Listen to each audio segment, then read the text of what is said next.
And I want you to go to Google Classroom and open up that lesson.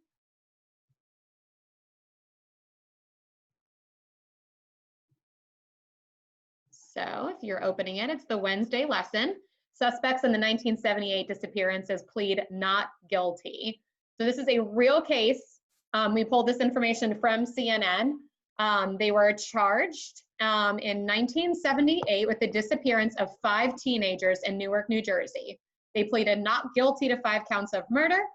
And that's them there, Lee Evans and Philander Hampton. They were arrested, and then these are pictures of the 5 boys that they were accused of murder for Alvin Turner, Randy Johnson, Michael McDowell, Melvin Pittman, and Ernest Taylor. As we go on today's lesson, you guys are going to be the defense attorneys. That means the whole time you have been hired to represent them to prove that they are innocent. So as we do today's lesson, you need to be looking for any evidence and proof that you could prove these guys innocent. Now, keeping in mind the way our court system works is that you are innocent until proven guilty. So just because you don't have enough evidence maybe to prove innocent, if there's not enough evidence to prove guilty, then the jury has to choose innocent, right? There has to be enough evidence to prove guilty. That's what innocent until proven guilty means. So as you're looking, pay attention to evidence or a lack of evidence. If there's not enough evidence, that can go in your favor too. So I'm going to read this.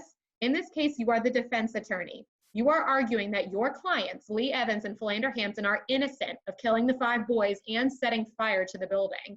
You will make an inference for each of the facts below, which is an educated guess about how the jury will see the facts given to you. I'm going to go over example 1 and 2 with you. Then you will use these inferences to craft an argument for Evans and Hampton's innocence. You're going to cite text evidence. Good luck. So again, as we go through this today, keep in mind that you are the defense attorneys trying to prove them innocent.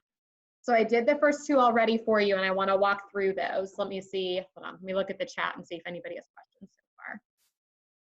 If I can pull it up. Can I not pull it up from here? Hang on, guys, sorry.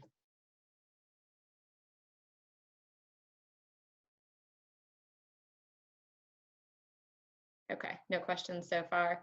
If they made a movie about this, I have not seen that movie. I'm halfway through When They See Us, but that's obviously not the same thing here. It's completely different. Okay, number 1. Again, look at this through the eyes of a defense attorney. Number 1, a witness came to detectives with information that the 1978 arson, so arson is them setting fire, of an abandoned building in Newark was connected with the case. Acting prosecutor Robert Lorino said, the prosecutor is the person who's trying to prove them guilty. So you're on the opposite side of that, trying to prove them innocent. Evans and Hampton also pleaded not guilty to arson, deliberately setting the fire in those charges. So a witness has come forward and said that they're connected with the case, and they pleaded not guilty to it. So the inference you would make here is that they're either innocent or they wanted to stick with their story, and that's why they're saying they weren't. Evans and Hampton also pleaded not guilty. So you're making an inference based on the piece of evidence, and then you're quoting the text evidence for me. Number 2, Evans had been under suspicion in 1978, but he was released after passing a lie detector test. Witnesses said that they had seen the boys getting into Evans's pickup truck. So the inference here that you can make as the defense lawyer, Evans looks guilty because he picked up the boys, but just because he picked up the boys doesn't automatically mean that he murdered them, right? So he could likely be innocent because he passed the lie detector test. Just because he picked them up, the inference I can make is he passed the lie detector test, so that doesn't necessarily mean he killed the boys. Evidence here was released after passing a lie detector test. So you guys are going to go through these other pieces here. They're either witness statements or evidence, and you're going to make an inference based on being their defense lawyer, and then you're going to quote what piece of the text evidence tells you that. So let's do number 3 together, and then I want you guys to put your answers into the chat.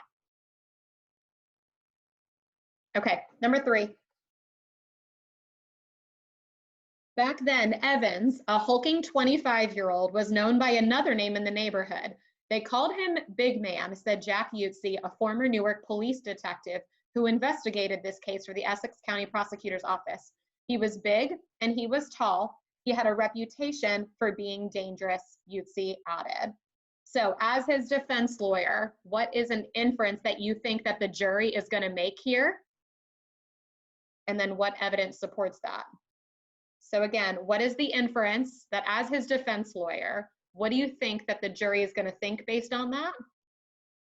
And then what evidence supports that? Go ahead and type it into the chat box for me when you've got it.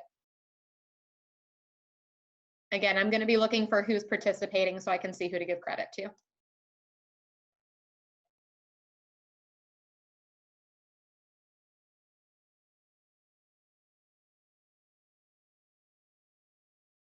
You're low-key confused. That's okay. Okay, so again, your mindset right now, your point of view, your perspective needs to be that you are his defense lawyer trying to prove him innocent. So when you read this evidence here, you have to try to make an inference about what is the jury going to think when they hear this. So back then, Evans, who was a hulking 25-year-old, they called him Big Man in the neighborhood. That's what a police officer is saying. They used to call him this. He was big and he was tall and he had a reputation for being dangerous. So what do you think? What's an inference you can make about how you think the jury is going to react to this? Yeah, Ayana, that's good. Kyrie, yeah, that's good. And then make sure you have a piece of evidence to prove it. Jayla, you're jumping a little bit too far with that. Scale it back a little bit. Yeah, Edixon, that's good. Good job. Sierra, great job. Yep, Savannah, good. Yeah, you guys are getting it. Yeah, Nyla. Alicia, good job. Okay, so I'm going to share with you guys what I had on this. You guys are getting it. The inference here is that people might automatically blame Evans just because of his reputation and how he looks. So the fact that he's got this dangerous reputation and he's big and tall, people might have fear of him in their heads, even though just fear of how somebody looks or what you hear about them in the neighborhood doesn't prove that they've murdered somebody, right? So that's the inference. Your text evidence is going to be that last sentence. He had a reputation for being dangerous is your best piece of text evidence there. Yeah. Jelena, that's good. Kyrie, that's good. I love how much you guys are participating. Great job. And I'm definitely writing down the names of people who are messaging me these. Yep, good job, Jaden. Okay, let's do number 4. Floria McDonald recalls Evans was kind of smart and nasty when she confronted him about her missing son, Alvin Turner. That's one of the 5 boys. A neighbor told her that she had seen Alvin get into Evans's truck. McDonald said she confronted him about it the week her son vanished. I told him that the children were seen on the back of his truck that night, and he told me he don't give a damn what nobody says, she recalled. You'd see the retired detective described Evans as a contractor who occasionally hired the neighborhood teens for odd jobs. In return, he gave them food, money, and drugs, he said. So a lot going on there. If the jury is hearing this from Floria McDonald, who is Alvin Turner's mom, if they're hearing this from Utze and from the kid's mom, what do you think is the inference that the jury is going to make here?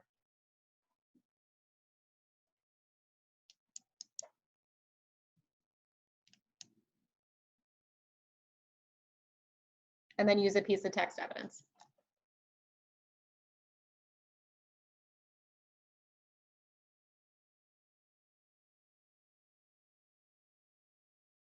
Deshaun, give me a little bit more than that.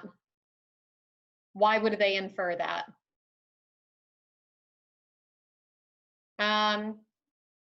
Caleb, focus more on what's happening, not just his attitude.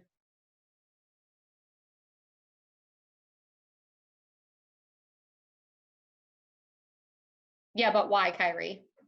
What, based on that evidence, is going to lead them to believe that? Yeah, Nyla, that's what I'm looking for. Great job.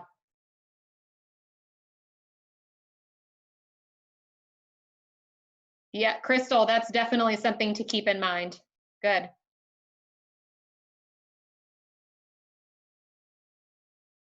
Yeah. Yeah, Erickson, good.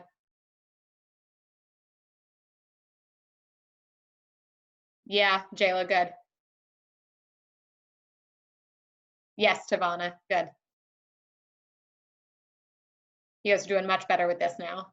Yeah, Ayana, great. Okay, so a couple of things here, right, to keep in mind as the defense attorney. Since you are the lawyer, you need to keep this in mind.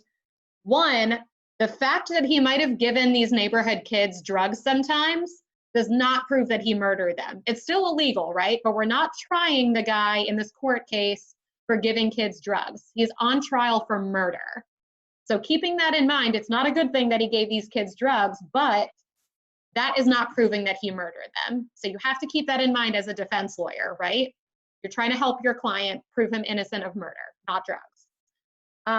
Yeah, a couple of you have mentioned the ride in the truck, right? He already has a relationship with these kids in the neighborhood and hires them for things. So it's not abnormal for them to be in his truck. Like a lot of teenagers might have ridden in his truck from time to time because he was giving them jobs. So just because they rode in his truck also doesn't prove murder, because this is not the first time they rode in his truck. They've been riding in his truck for weeks now, helping him out with jobs around the neighborhood, right?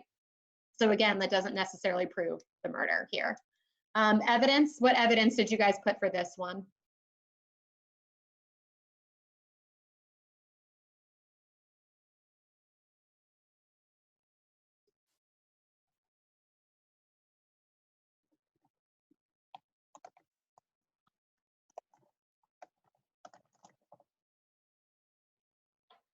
Yeah, Kyrie, Kaya, Erickson.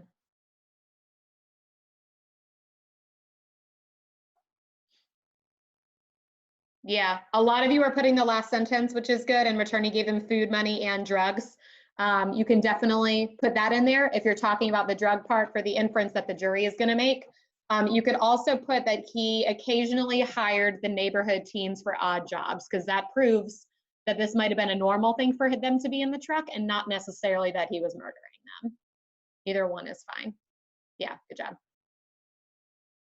Okay, I'm going to do one more with you guys, number 5. And then I'm going to let you work on 6 and 7 on your own for a few minutes. Number 5. This is a quick one. Shortly before the boys disappeared, some teenagers broke into Evans's apartment and they stole more than a pound of marijuana, investigators said. So you really have to think through this one, guys. Think about this as a lawyer. Right before these 5 boys disappeared, some teenagers, we don't know which ones, it could have been these boys, it could have been different boys, but right before these boys disappeared, some teenagers had broken into his apartment and stolen drugs from him. So what is an inference that we can make as the defense lawyer, or what we think the jury is going to think about Evans?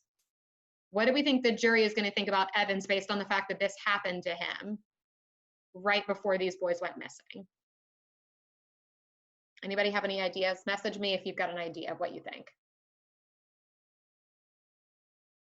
Yes, Caleb. So because of that, what could the jury think that he did? Yep. Good job. Yes, Erickson. Alicio, tell me why.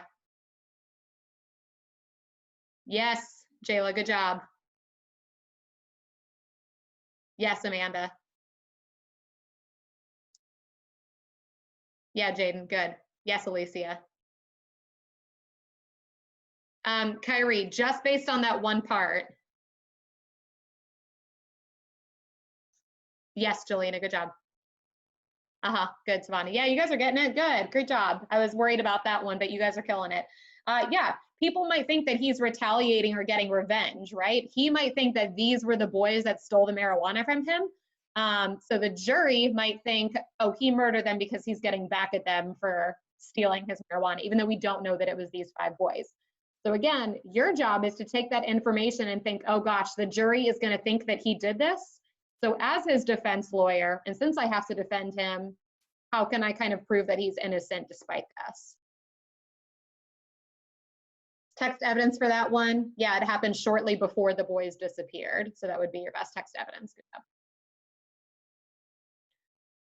All right, guys, I want you to go ahead and do number 6 and 7 on your own. Let's spend the next 4 minutes doing that. So the next 4 or 5 minutes, message me your answers for number 6 or 7 and I'll give you feedback. And then we will do the last part all together after that. We just did number 5 together.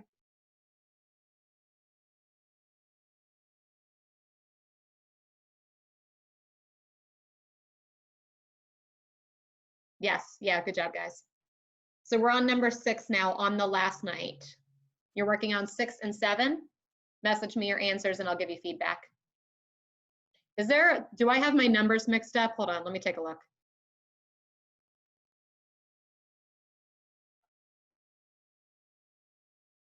Oh, the numbers are messed up, guys. I'm sorry.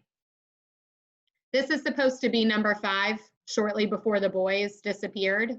That one is supposed to be number 5. So on the last night is supposed to be number 6.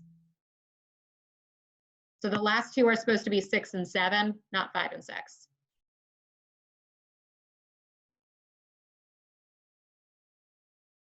Okay, so we're doing right now, you're working on the one that says on the last night. Read that one, make an inference and text evidence, and then message it to me in the chat and I'll tell you if you got it right.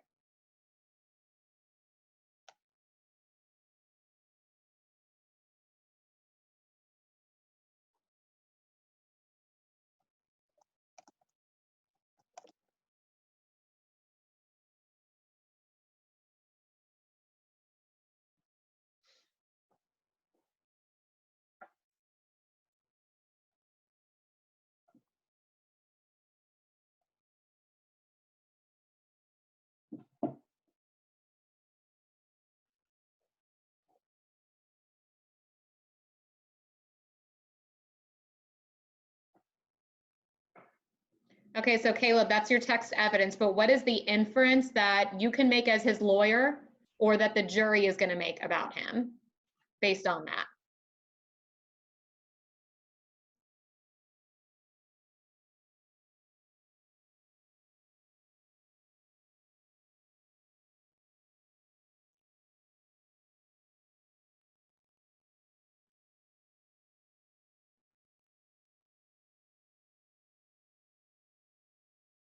Yeah, Caleb, yeah, Alicia, good job.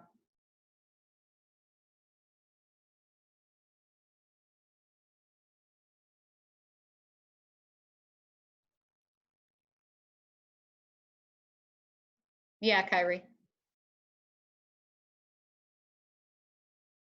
I haven't heard from a couple of you yet on here. Keep in mind that if I don't hear from you and get participation, I'm not going to count your extra credit.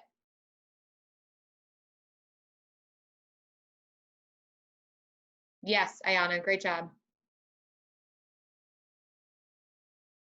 Who just wrote that? Tavana. That would be for the last one. For the one we're working on now, this one doesn't mention the drugs, so you don't want to include drugs in your inference because that was the last one we did. Yeah, Edixon, good job. Yes, Nyla, good work.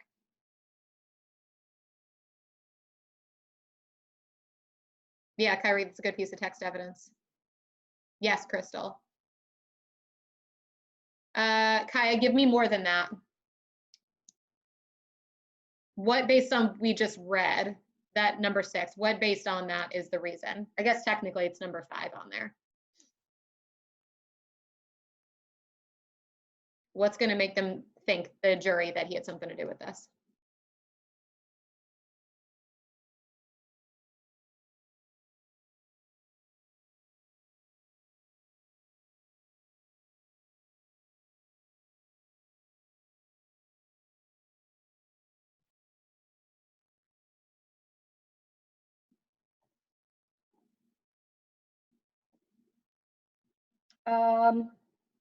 Caleb, what makes, oh, for number 7.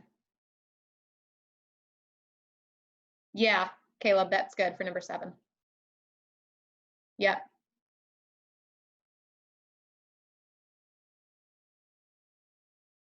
Okay, good. Yeah, you guys are doing a good job with this one.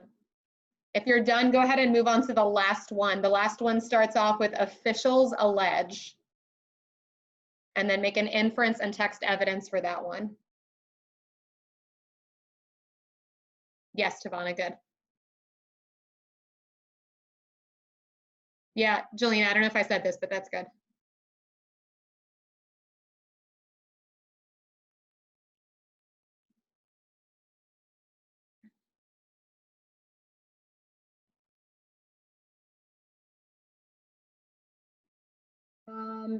Jason, it doesn't mention a van in particular, I don't think. So be careful with how you word that. Yeah, Tavana, good evidence. Number 6. You're number 5, my number 6.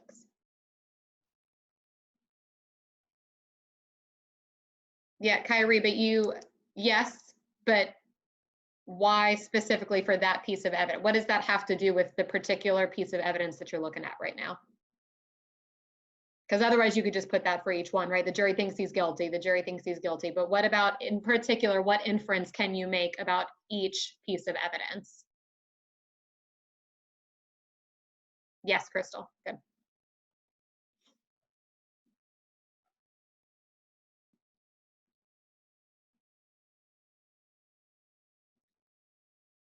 Yes, Ayana, good job. That's the inference the jury's gonna make, yeah. You guys are about to do the hard part after this.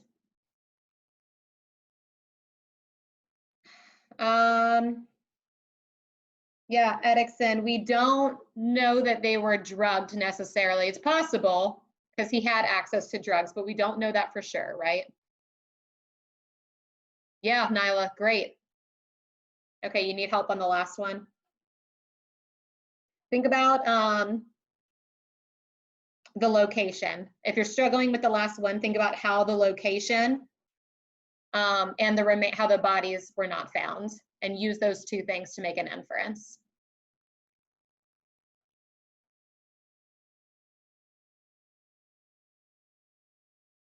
Jaden, I don't see your response on here. Can you message it to me again?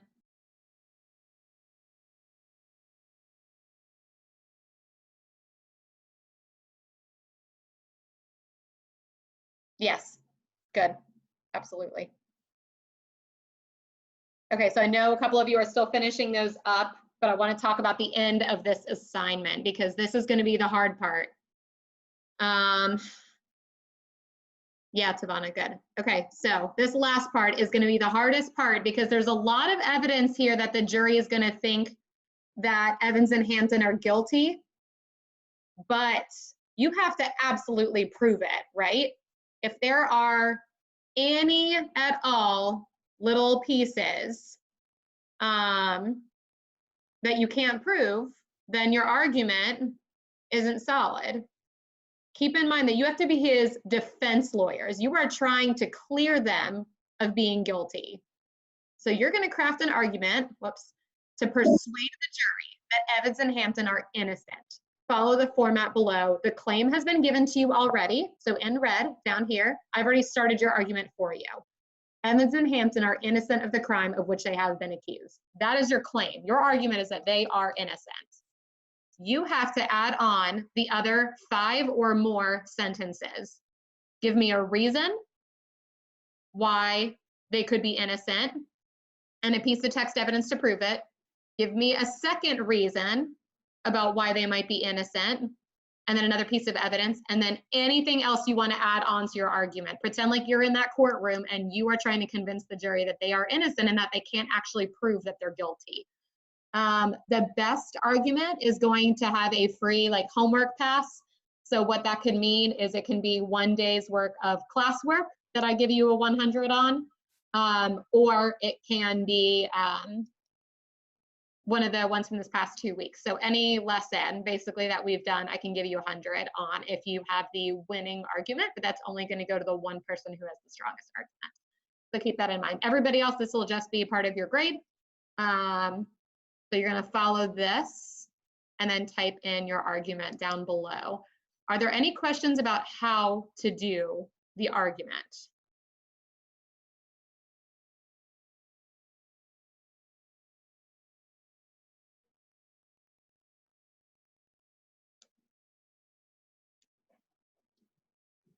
Deshaun, if you want to like type in your, I know you had to leave for a minute and came back. If you want to type in your answer for that one, I'll give you feedback and tell you whether you got it right or wrong.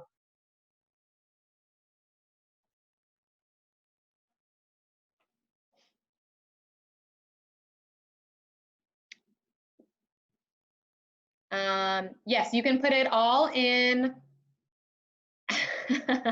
That's funny, Ayana. You can put it all in one paragraph. You don't have to separate them out like reason, evidence, reason, evidence. You can just put it all in one paragraph together. Just follow the format that I gave you. Any other questions about the defense lawyer argument? So you need a minimum of 6 sentences, and I already gave you sentence 1. That's the claim. You can write more than that if you want to get a free 100 on an assignment. That is not so much. Writing 6 sentences is not so much when I already gave you 1 of the 6.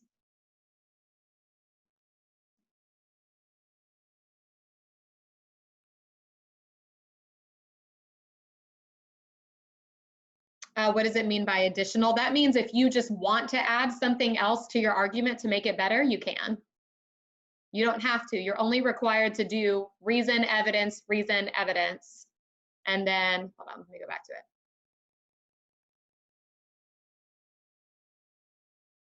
Yeah, so you're required to do reason, evidence, and then anything else you want to add in one more sentence at least, like a closing statement or something, but you can do more sentences if you want. Remember, you're trying to convince the jury that he's innocent.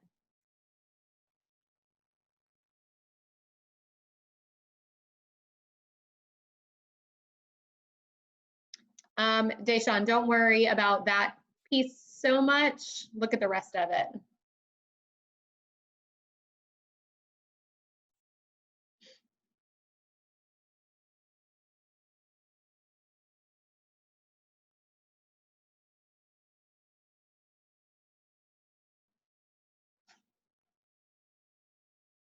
All right, hey guys, I'm gonna mute myself real quick because I have a phone call coming in. I wanna make sure it's not the vet calling.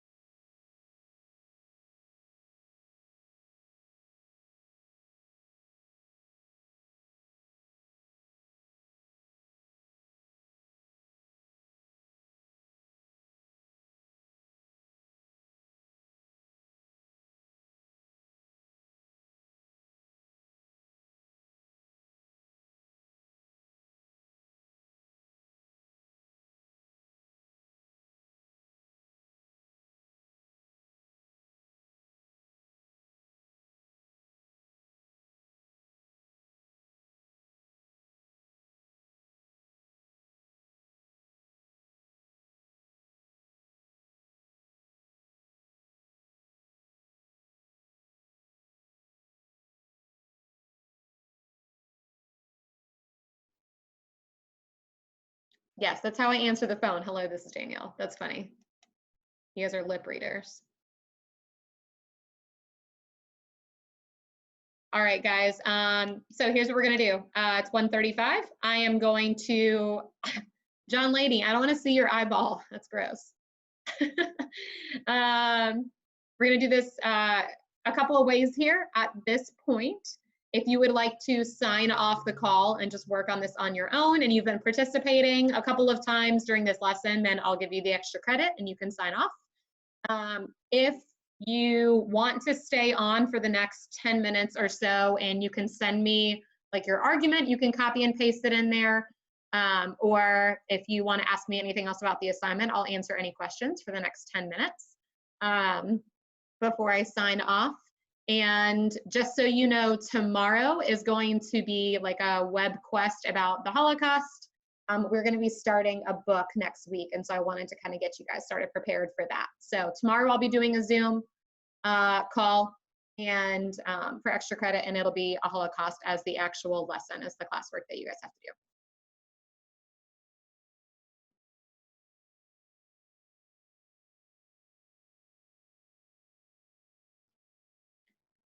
Caleb, that's good, except for the last sentence of that paragraph, because the last sentence is going to make him seem guilty, and you want him to seem innocent to people.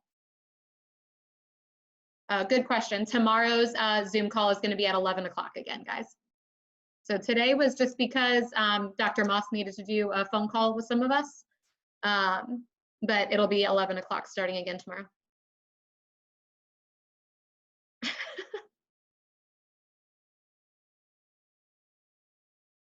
No, I'm good with 11 to 12.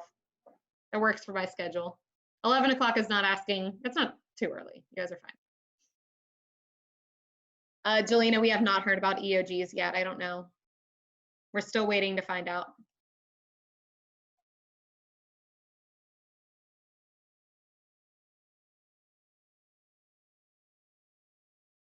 Anybody else for the last two? If you want to send me your inference or evidence, or if you're already working on your argument, you can send me that and ask me if that works.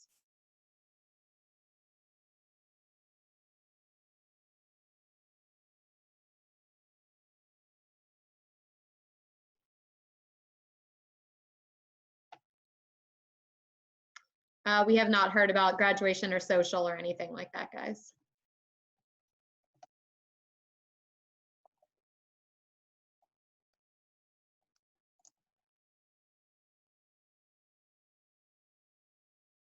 Chastity, I sent you a message on the chat.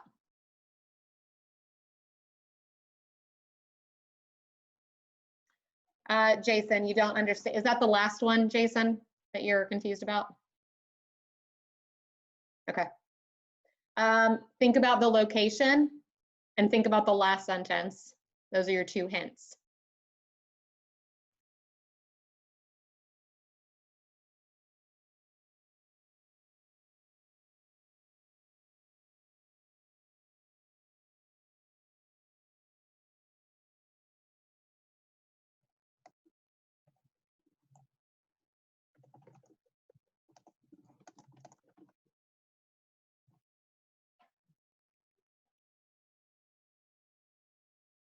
Again, I think most of you are on my remind on here, but I'll send right now in the chat. This is how you join if you haven't added it yet.